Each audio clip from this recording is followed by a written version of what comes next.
The 76ers are in a very interesting situation. They haven't made major moves this offseason despite other East contenders going all in. James Harden is nowhere to be found on media day and doesn't have the trade value you'd hope, and Joel Embiid at the end of the day could be unhappy. With all this being said, the Sixers aren't completely out of this. They obviously had the league MVP in Joel Embiid, they have a solid supporting cast, and they have a player that will ultimately determine how far they'll go this upcoming season, Tyrese Maxey.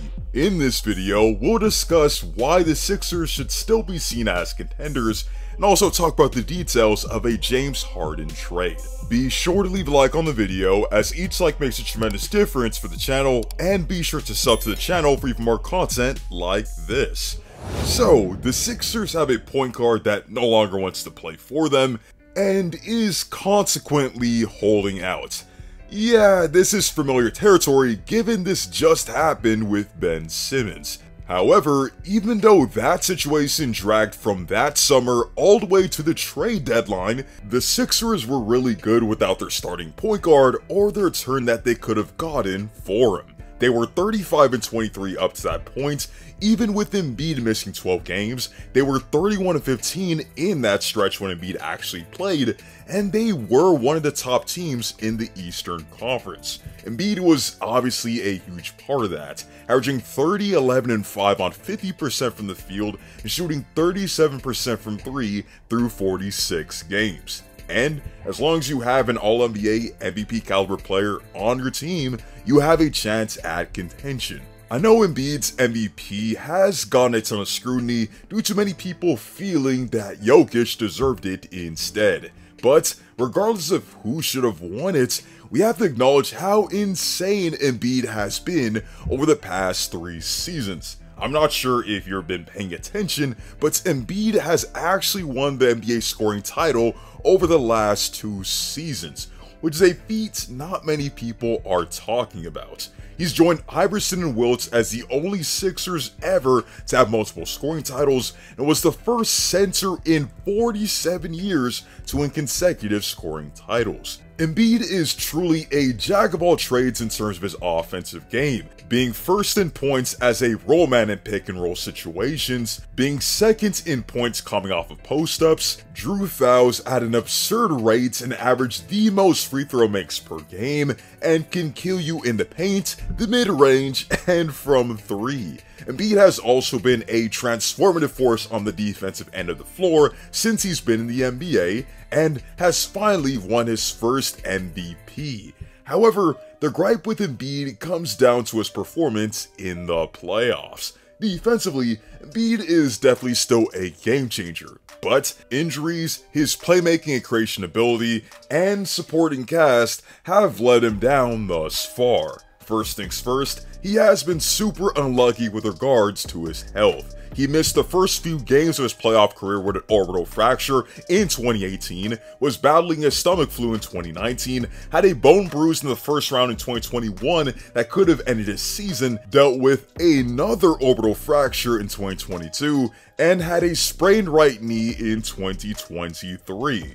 Of course, you could say that injuries are just an excuse, and that no player is 100% coming into the playoffs. But in the case of Embiid, I would say that did hamper his effectiveness to a certain point. People might also claim that him not getting to the line as much is affecting him, but he's still shooting 9 free throw attempts per game in the playoffs, which is only 1 shy of the 10 that he shoots in the regular season. Rather, I would say that Embiid's creation and playmaking ability are holding him back slightly. In the playoffs, coaches have more time to scheme, and when defenses crowd Embiid, he definitely needs to be better at punishing defenses when they send double teams or triple teams at him. He also doesn't get the benefits of playing under a coach skilled with making adjustments, as he's literally only played under Brett Brown and Doc Rivers. Additionally, Embiid needs a reliable option in the playoffs that can punish teams for keying in on him, and that player has to be Tyrese Maxey. Given the uncertainty with Harden and the expectation for this team to win, Maxey has to take that next step in order for this team to be contenders. Maxey has greatly impressed since being in Philly, going from 8 points per game in his rookie season to now 20 points per game on 48% shooting and 43% from 3. With undoubtedly more opportunity with Harden out indefinitely, I fully expect Maxey to explode into a 25 points per game scorer, and I do expect him to improve as a playmaker as well. The Sixers do have a solid supporting cast with Tobias Harris, PJ Tucker, they added both Kelly Oubre and Pat Bev, they brought back Paul Reed, and should consequently be a great offense and defense like they were last year. Moreover, just like Maxey's improvements, their title hopes also hinge on James Harden's presence with the team. As of right now, he hasn't reported to training camp, and there are rumors stating that he could make it ugly if he does report. But what you have to realize is that James Harden doesn't have the leverage that he thinks he has. Sure, he will be a 2024 free agent no matter what, since he's not extension eligible after being traded. So teams will try to lowball Daryl Morey, but Daryl Morey obviously isn't going to back down from whatever his initial asking price is. This is evidenced by the Ben Simmons saga lasting from the summer of 2021 all the way to the trade deadline of 2022, when Morey finally got the all-star that he was looking for. Keep in mind, he dragged out this deal knowing darn well that a trade before the deadline could have helped the team in the immediate future. So, no, Daryl Morey is in no rush to get this deal done. Also, unless Harden wants to lose out on tens of millions of dollars, he couldn't afford to just sit out games in order to attempt to force the Sixers' hand. With the new NBA rest rules, there will be a point where Harden will be repeatedly fined $1 million more than the previous fine, so I don't think that Harden should be incentivized to sit. In terms of what the Sixers should expect out of a deal, well, that's pretty much wait and see, because we have no clue what teams are realistically offering anything of worth at this point, and we haven't had any traction towards a deal since the Sixers and Harden were reportedly working on a trade in July. But any return would definitely help the Sixers' quest for a title. Overall, the Sixers aren't the title favorite by any means, and you're well within your right to take Boston or Milwaukee over them.